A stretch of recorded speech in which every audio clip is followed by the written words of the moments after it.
Okay. Hey guys, so I got it in the garage here, and it's pretty tight quarters, but I worked on it for about an hour, and it is fully restored back to stock, all the way. So let me just show you guys what I have going on here. So this is the hitch itself. It's a Drawtight brand by eTrailer.com.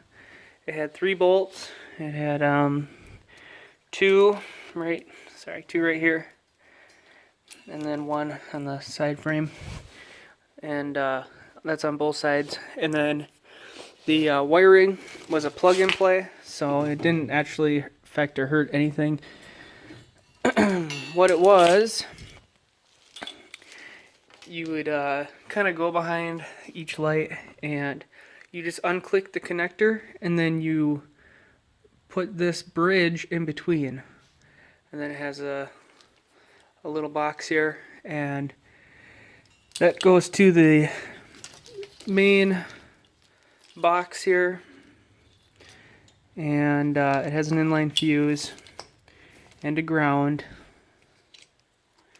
and then the black wire was the hot, which went all the way up to the battery, and that's it. So I didn't have to ruin any wiring. It was just plug and play and then unplug and you're done.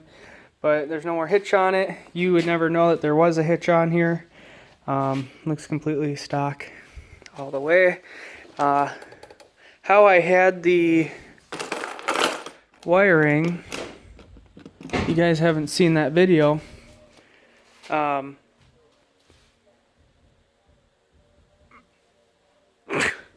I hate my neighbors. How I had the wiring though was back here. This is a fuse panel thing, I believe, for the fuel pump, or that relay there. And on the side of it, I just stuck that box.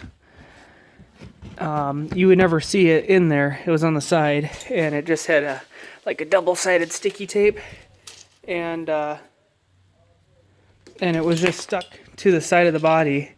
And then all the wiring connected under here, under there, it was all run underneath. And that way, when I would bring it in to like get the oil changed, they check all the tire pressures.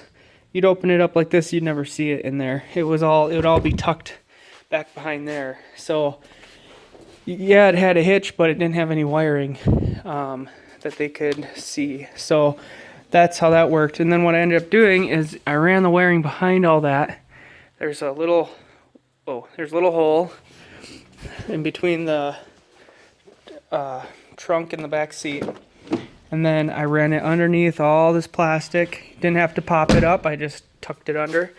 And then there's a grommet by the brake pedal here. You can see there's actually a pre-made cutout right there. Behind that is a grommet.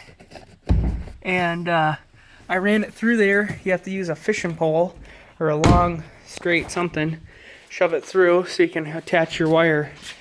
That's close. and there we go. And then under here, there's the battery box. The wire would come right up here, and then it just came right up, around, and hooked right to that bolt, which is a 10mm bolt. And so when they went to unhook it, they would never ever even, it was such just a normal looking connector matched up to the bolt, so nice. Right here, I'm sure the Ford people would know, because some of them technicians are really good, but some of them probably don't know. So yeah, and then you just take it all out. No wires are ruined. The taillights work just fine. All the suspension components work just fine. And yep, that's it. So yeah, there you go. I was gonna keep it on and buy like one of those luggage rack things so I could put stuff on it, but for this upcoming week when we go up north, but no, not gonna. So now what I'm going to do is I got to go through some of our camping stuff. Got to get some of the stuff down and like the burner stove, I don't know, a heater, our chairs, and I'm gonna just start kind of loading it up, seeing what fits. This is the big difference here, like I showed you guys. Yeah, but some people commented, some people said you should never get a car payment. That's just what I expected people to say. Some people are like, if you can afford it, go ahead. And honestly, I can. So when I was in there last time, it's like, oh, what do you make? Let's run some numbers, and it's like not even. I think that I could almost have like whatever, you know, but obviously I'm not gonna spend over. I don't want to spend over 40 if it's brand new. Some people said, why don't you buy your dad's old truck?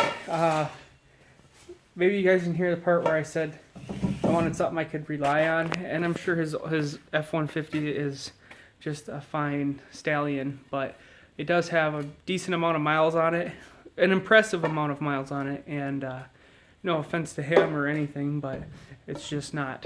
That's just not. He still uses it as his work truck, so I'm not taking that away from him, and stuff like that. So yeah, if you guys, now they're off again. Bye bye. So if you guys need a reason, that's why. And then I still might get used. I still might get new. It's just for me, the price of a used one monthly is the price of a new one monthly, just about. So the big kicker is I got to call my insurance and see how much they would want a month. For the car, it's $150. So if it's a truck, it's gonna be $200. But I don't know. We'll find out. It might be $150 no matter what. This is a 2014 car, so I mean, how much more expensive can they get? I don't know. We'll find out. I heard that because they're made out of aluminum, they tend to be a little more expensive on insurance, but I have no proof to know if that's true or not, so we're gonna find out. But anyways, I'm gonna pick up all my tools and get this thing ready. But I would love to get something before the weekend. Something so it's like, oh, we get to take something new, but in all honesty, it probably won't happen for another few weeks. But it doesn't hurt to call and try to figure out some numbers and see. So, all right. Well, thanks for watching, everybody. Talk to you later.